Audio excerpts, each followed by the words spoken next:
Bapak Ibu, Shalom, selamat malam. Senang sekali pada malam hari ini kita boleh sama-sama berjumpa, bahkan bersekutu dalam doa Rabu. Tapi sebentar juga kita akan dengar firman Tuhan, maka daripada itu mari kita berdoa. Tuhan, kami bersyukur kalau pada malam hari ini Tuhan boleh undang kami untuk boleh sama-sama datang bersekutu menikmati hadirat Tuhan. Bahkan lebih daripada itu kami juga boleh disapa, kami juga boleh dikuatkan, bahkan kami juga boleh dibawa oleh Tuhan untuk boleh menikmati Tuhan melalui puji-pujian yang boleh kami nyanyikan tadi. Dan kami juga bersyukur kalau Tuhan juga kasih kesempatan untuk kami boleh menaikkan doa-doa kami, bahkan terlebih daripada itu sebentar juga kami juga boleh mendengarkan firman Tuhan. Maka daripada itu Tuhan, kami memohon Tuhan yang boleh menolong, menyertai, memimpin waktu ke depan, bahkan juga boleh menolong hamba-Mu di dalam segala keterbatasan Dia. Tuhan yang boleh pakai Dia. Terima kasih Tuhan, bersyukur buat malam hari ini kami juga membawa doa ini ke dalam tangan Tuhan. Dalam nama Yesus kami sudah berdoa. Amin. Bapak Ibu, di doa Rabu yang lalu kita sudah belajar dari kehidupan doa dari Hana. Dan pada malam hari ini kita akan belajar kehidupan doa dari satu tokoh yang kita kenal, yaitu Simson.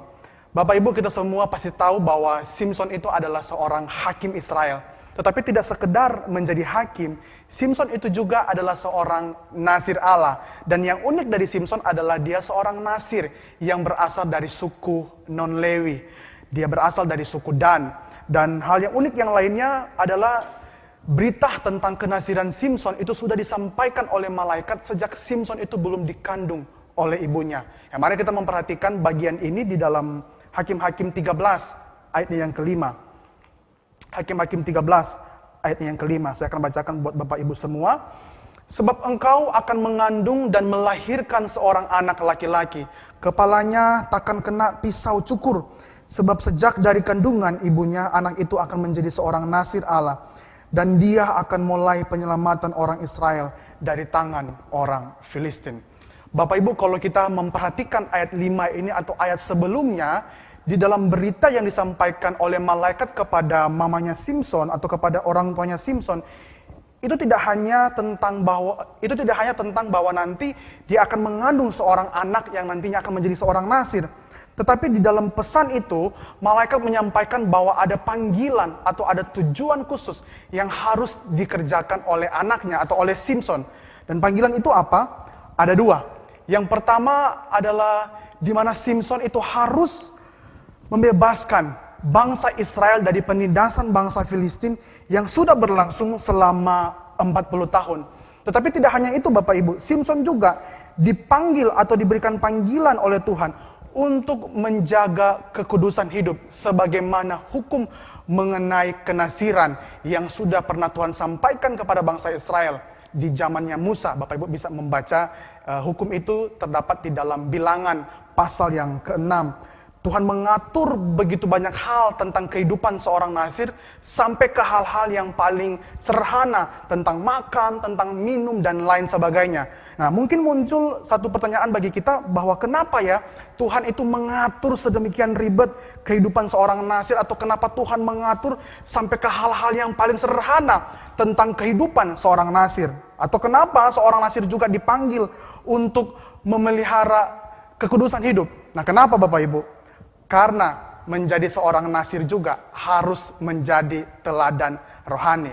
Dan kalau kita memahami konteks dari kenasiran Simson itu sendiri, nah menjadi sebuah keharusan bagi Simson untuk menjadi teladan dalam kehidupan rohani. Karena Simson sedang atau akan memimpin bangsa Israel yang pada waktu itu betul-betul bobrok secara moral dan juga rohani. Dan Simson dipilih Allah untuk jadi teladan rohani bagi bangsa Israel. Tetapi Bapak Ibu, kalau kita memperhatikan kehidupan Simson secara keseluruhan, sayang sekali, Simson yang semestinya harus menjadi teladan, Simson yang semestinya harus menjadi teladan bagaimana memelihara kehidupan rohani yang kudus di hadapan Tuhan, tapi didapati Simson justru menunjukkan teladan hidup yang betul-betul bobrok secara rohani, di mana Simson kita bisa melihat itu memilih perempuan atau menjalin hubungan dengan perempuan yang sembarangan, dengan perempuan yang tidak kenal Tuhan. Bahkan karena cintanya kepada perempuan itu, Pernikahan yang secara tradisi semestinya harus diatur oleh orang tua, tetapi Simson dengan tidak sopan itu memaksa orang tuanya untuk mengatur pernikahannya dia dengan perempuan Filistin. Bapak Ibu bisa baca di Hakim-Hakim pasal yang ke-14. Dan di samping itu juga, kalau kita baca di Hakim-Hakim pasal 16, Simson jatuh untuk kedua kalinya. Dia memilih perempuan sembarangan untuk melampiaskan hawa nafsu seksualnya. Dia memilih perempuan sundal. Bapak Ibu, ketika Simson melakukan semua hal ini, ketika Simson melakukan dosa-dosa ini, yang semakin parahnya, Simson tidak merasa dia berbuat dosa, sehingga Alkitab tidak mencatat bahwa Simson itu datang memohon ampun kepada Tuhan dan membawa korban kepada Tuhan untuk memohon ampun atas dosanya. Sebagaimana hukum tentang kenasiran yang mengatur kehidupan seorang nasir untuk membawa korban ketika dia jatuh di dalam dosa. Dan Simson tidak melakukannya. Bapak Ibu, Simson yang semestinya itu harus jadi teladan kepada bangsa Israel, bagaimana hidup yang membenci dosa, tapi justru Simson bermain-main dengan dosa, bahkan menganggap enteng sebuah dosa. Dan di situ juga kita bisa melihat sebenarnya Simson juga tidak menghargai panggilan kudus dan panggilan yang istimewa yang Tuhan anugerahkan kepada dirinya. Apa sih panggilan istimewa? Yaitu Simson sudah dipersiapkan oleh Tuhan untuk jadi penyelamat bagi orang Israel. Dan Simson tidak menghargai bagian ini. Dan Bapak Ibu tidak hanya dia tidak menghargai, dia juga kalau kita melihat itu kecanduan atau betul-betul diikat oleh dosa, secara khusus oleh dosa seksual untuk memilih pasangan yang sembarangan. Dan Bapak Ibu, dengan dosa yang sama, Simson itu jatuh cinta dan menjalin hubungan dengan perempuan yang sembarangan untuk ketiga kalinya. Dan pada bagian ini, yang ketiga, itu Simson memilih perempuan yang kita tahu namanya, yaitu Delila. Bapak Ibu mungkin kita bisa bertanya, atau Bapak Ibu kita mungkin bisa menyampaikan pernyataan kepada Simson demikian. Apakah Simson tidak tahu kalau ada hukum dari Tuhan yang melarang umat Tuhan menjalin hubungan dan menikah dengan orang fasik? Apakah Simson tidak tahu? Saya yakin Simson pasti tahu. Saya yakin Simson pasti mengerti ini. Tetapi kenapa Simson membiarkan atau memilih perempuan yang sembarangan untuk ketiga kalinya? Itu karena Simson lebih menuruti kehendaknya sendiri. Karena Simson lebih mentuhankan hawa nafsunya, lebih mentuhankan kehendaknya sendiri untuk dituruti. Dan kalau kita bisa melihat keseluruhan hidup Simson, kita bisa mendapati bahwa di dalam diri Simson atau di dalam kehidupan Simson sebenarnya itu menjadi gambaran atau cerminan dari kehidupan bangsa Israel yang berulang-ulang kali jatuh dalam dosa karena hidup menuruti kehendak diri sendiri. Tuhan tulis di dalam Hakim-Hakim 21 ayat 25, saya akan bacakan. Setiap orang berbuat apa yang benar menurut pandangannya sendiri. Ini kunci dari kehidupan bangsa Israel, juga Simson yang berulang-ulang kali jatuh dalam dosa karena hidup menurut pandangannya atau menurut kehendaknya sendiri. Bapak Ibu, itu yang terjadi dengan Simson. Tetapi kalau kita mau melihat hidup Simson, kita juga bisa menemukan bahwa Simson tidak hanya demikian, tapi dia menunjukkan bagaimana kehidupannya itu betul-betul busuk sekali di hadapan Tuhan. Betul-betul hancur, tidak hanya secara moral, tapi juga rohani. Bahkan Simson tidak mengerjakan panggilan Tuhan dengan benar. Tetapi sekalipun demikian hancurnya, tapi ada hal yang luar biasa yang terjadi pada Simson yang malam hari ini kita pelajari. Yaitu apa? Ternyata ketika Simson menaikkan seru doanya, Tuhan masih mendengar dan menjawab doa Simson. Tidak hanya sekali Bapak Ibu, tetapi 2 kali. Dan dua-duanya itu didengar dan dijamah atau dijawab oleh Tuhan. Wah, ini hal yang luar biasa sekali. Padahal isi doanya pun juga sebenarnya betul-betul dilandasi oleh motivasi yang tidak baik atau betul-betul egois. Tapi Tuhan ternyata masih menjawab doa Simson. Dan malam hari ini kita perlu melihat bagian ini. Tapi Bapak Ibu, sebelum kita melihat prinsip doa dari doa Simson, kita perlu bertanya, kenapa Tuhan sih? Kita perlu bertanya, kenapa Tuhan sih masih mau mendengar atau masih mau menjawab doa Simson Padahal Simson itu betul-betul tidak layak didengar oleh Tuhan. Nah, doa Simson itu Bapak Ibu bisa lihat di Hakim-Hakim 15 ayat 18 dan di Hakim-Hakim 16 ayatnya yang ke-28. Nah, kenapa Tuhan masih mau menjawab doa Simson?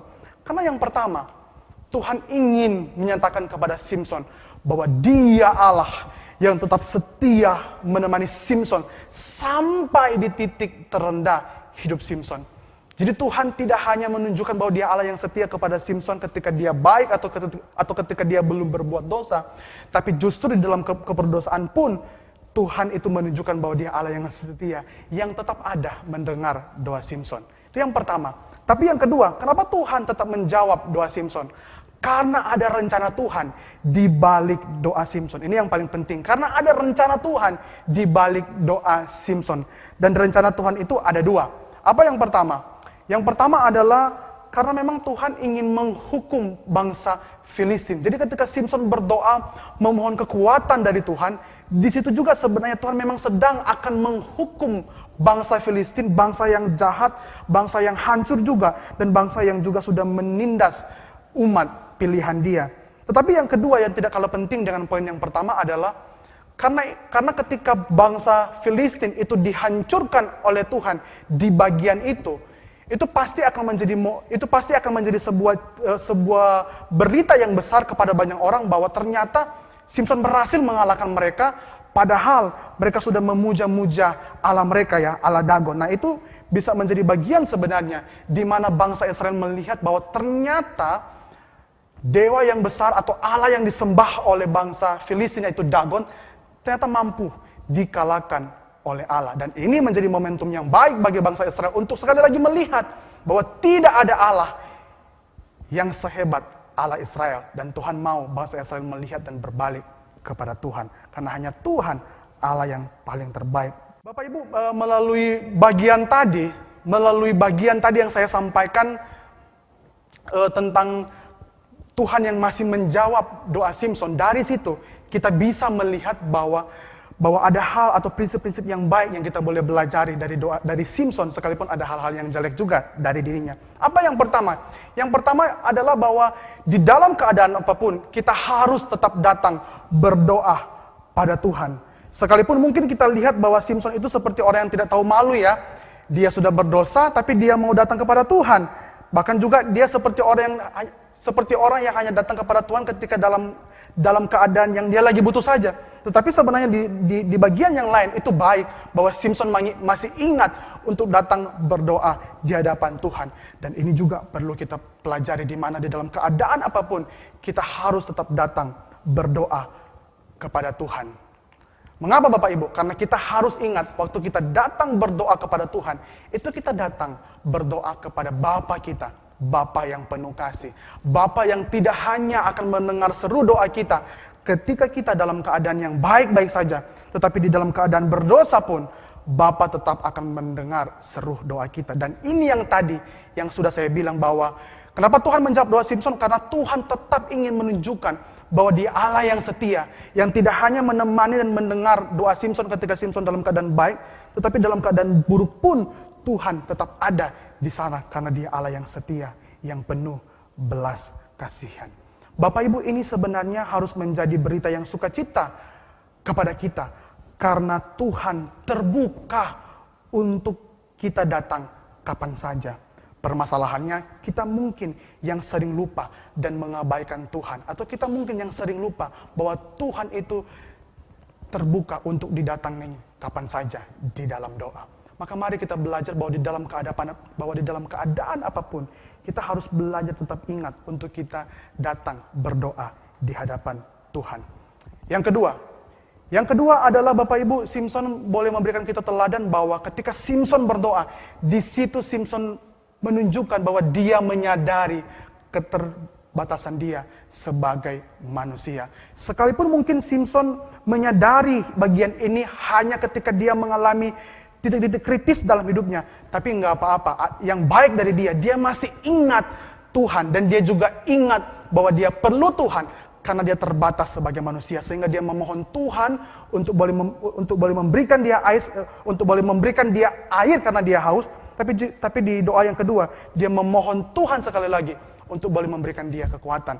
Dan ini juga menjadi bagian penting untuk kita pelajari bahwa kita harus menyadari kita itu terbatas sebagai manusia dan kita perlu datang kepada Tuhan dalam doa dan juga perlu datang kepada Tuhan dengan sikap yang demikian. Menyadari bahwa kita itu terbatas dan bahwa kita itu betul-betul perlu pertolongan dan perlu bersandar kepada Tuhan Allah yang Maha Kuasa. Yang ketiga, yang terakhir, Bapak Ibu, melalui Simson kita bisa belajar bagaimana bukan cuma berdoa dengan penuh iman, tetapi doa itu harus dilandaskan kepada pengenalan akan Tuhan. Jadi berdoa dengan penuh iman yang dilandaskan kepada pengenalan akan Tuhan. Dan ini yang Simson tunjukkan.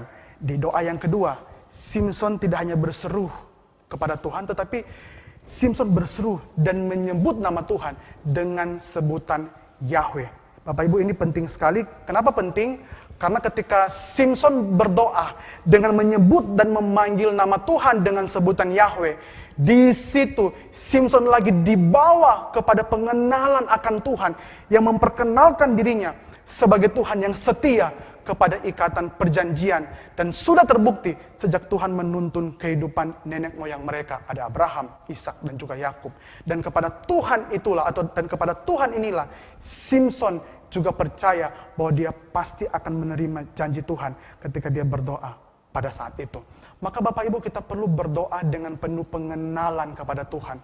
Supaya kita tahu waktu kita membawa doa kita, waktu kita membawa seru kita, waktu kita menaikkan apapun yang kita rasakan, kita kenal, kita bawa doa kita kepada Tuhan yang kita yakin, Tuhan yang baik, yang pasti akan menyediakan yang terbaik. Bahkan Tuhan yang demikian, yang kita kenal adalah Tuhan yang pasti akan menolong kita dan mempersiapkan yang terbaik untuk kita. Dan kepada Tuhan yang itulah juga kita kenal bahwa dia juga Tuhan yang dapat kita andalkan di dalam titik-titik kritis hidup kita. Dan itu yang Simson beritahukan kepada kita dan hari ini boleh kita pelajari. Kita boleh datang kapan saja. Kita berdoa dengan kita menyadari bahwa kita manusia yang terbatas. Tapi juga yang ketiga, kita berdoa dengan penuh iman yang dilandaskan dengan pengenalan kepada Tuhan yang benar. Bapak Ibu, tetapi ada hal yang perlu saya tambahkan di akhir ini supaya kita jangan salah nangkap atau supaya kita jangan salah mengerti bahwa kalau doa yang sesuai dengan rencana Tuhan pasti akan cepat dijawab sama seperti Simson. Karena ada rencana Tuhan di balik doa, Tuhan jawab dengan cepat sekali. Bapak Ibu, tidak demikian, tidak demikian. Karena ada banyak juga contoh kasus yang lain di Alkitab yang sekalipun ada rencana Tuhan, tetapi Tuhan tidak langsung menjawab seru doa itu. Misalnya, contoh yang boleh kita lihat adalah di Nabi Habakuk. Di Habakuk 1 ayat 2, Habakuk berkata demikian, "Berapa lama lagi Tuhan, aku berteriak, tetapi tidak kau dengar. Aku berseru kepadamu penindasan, tetapi tidak kau tolong." Bapak Ibu, ini menunjukkan bahwa ketika Habakuk berdoa, sekalipun ada rencana Tuhan itu yang akan menolong mereka, tapi Tuhan tidak langsung menjawab seru doa daripada Habakuk. Mengapa Bapak Ibu? Mengapa? Karena kita juga perlu belajar bahwa sekalipun ada rencana Allah di balik doa kita, tetapi ada waktu yang dipersiapkan untuk Dia menyatakan rencananya. Jadi tidak semua doa yang sekalipun ada rencana Tuhan itu akan dijawab cepat seperti Simson, karena Tuhan juga punya waktu yang tepat untuk menyatakan rencananya. Dan di sini juga kita harus belajar bagaimana kita bersabar menanti doa kita. Jadi kita juga harus belajar bersabar. Nah Bapak Ibu, terlebih daripada itu, kalau kita mau meneladani sikap doa dan cara doa yang sempurna dari Tuhan kita, Tuhan Yesus, perhatikan di dalam doa Tuhan Yesus di Taman Getsemani. Bapak Ibu, di situ Tuhan Yesus tidak hanya menunjukkan teladan doa yang tidak hanya bersabar, tetapi dia berkorban untuk menggenapi rencana Allah Tritunggal di dalam doanya di Taman Getsemani. Tuhan tidak hanya bersabar berdoa, menunggu hal yang luar biasa akan terjadi, tapi juga di dalam doanya itu terjadi sebuah kerelaan di mana Tuhan mau berkorban masuk di dalam rencana Allah Tritunggal untuk menebus kita tentunya.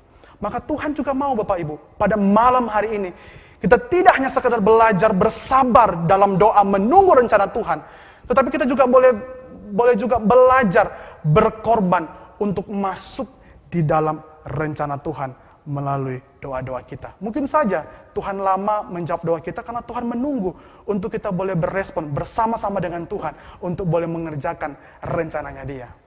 Amin. Bapak Ibu, saya mau kita boleh betul-betul belajar bagian ini.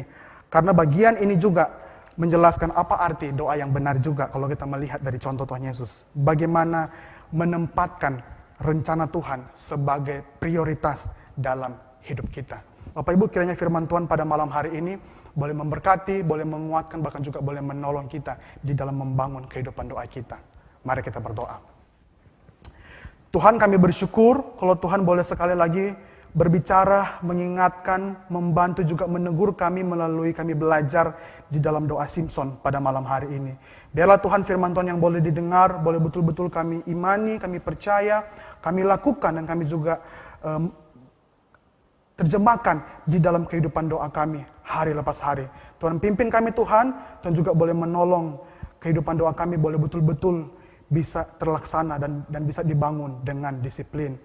Dan lain daripada itu Tuhan, Hamba juga berdoa, biar Tuhan yang boleh terus memberkati setiap jemaat dimanapun mereka berada, Tuhan yang boleh pimpin mereka, Tuhan yang boleh kuatkan mereka, Tuhan yang boleh memberikan kesehatan, bahkan Tuhan yang boleh jamah mereka, dan Tuhan juga yang boleh memberikan mereka semangat untuk boleh menjalani hidup di tengah-tengah masalah hari ini.